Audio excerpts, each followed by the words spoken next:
पता है हमारे लाइफ में जो कुछ भी होता है वो हमारे हिसाब से नहीं होता है।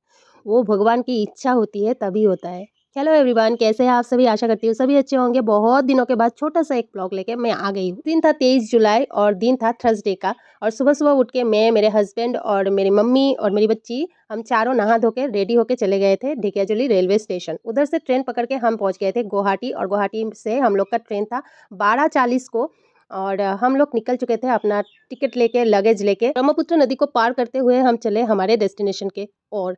और आप लोग सोचेंगे कि कहाँ जा रहे हैं। रुकिए रुकिए, पूरा ब्लॉग देखिए तभी तो पता चलेगा हम कहाँ गए थे, क्या किए थे।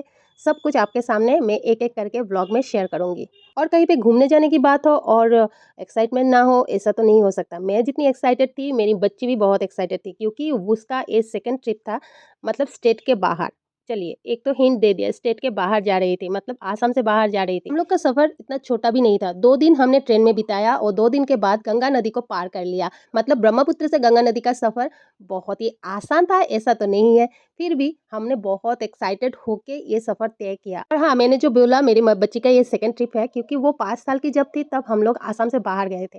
हाँ, बहुत दूर तो नहीं गए, मेघालय में गए थे। तब तो उसको समझ में भी नहीं आता था घूमना क्या होता है। अभी थोड़ा बहुत बड़ी हो गई है तो उसको भी समझ में आता है घूमना क्या होता है।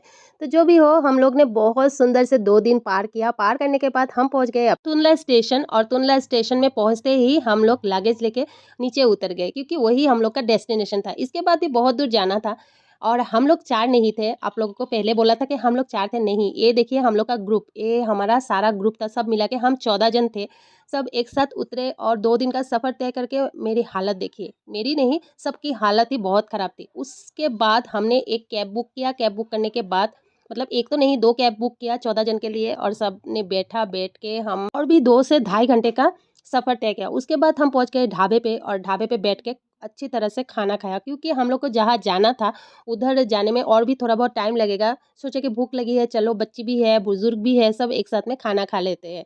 तो हम लोगों ने ढाबे पे उतरा और बहुत अच्छे तरह से खाना खाया। उधर था शुद्ध शाकाहारी भोजन। और किसी किसी को शायद समझ में भी आ गया होगा हम कहाँ जा रहे थे, और शायद किसी को समझ में भी नहीं आया होगा। चलिए बता ही देते हैं हम कहाँ गए थे। हम गए थे वृंदावन में। कहते हैं ना, राधा रानी की कृपा ना हो तो एक परिंदा भी पैर नहीं रख सकता वृंदावन में। राधा रानी की उस दिन हमारे ऊपर कृपा हुई थी, इसीलिए हम शायद पहुंच गए थे वृंदावन में। वृंदावन जाने का सपना बहुत दिनों से था, और उस दिन अपने आंखों के सामने वो सपना पूरा होते देख के मेरा तो मन बहुत ही खुश हो गया था। वृंदावन जाने के बाद मैंने वहाँ पे क्या किया, कहाँ कहाँ घूमा, सब कुछ आप लोग आने वाले ब्लॉग में देख पाएंगे।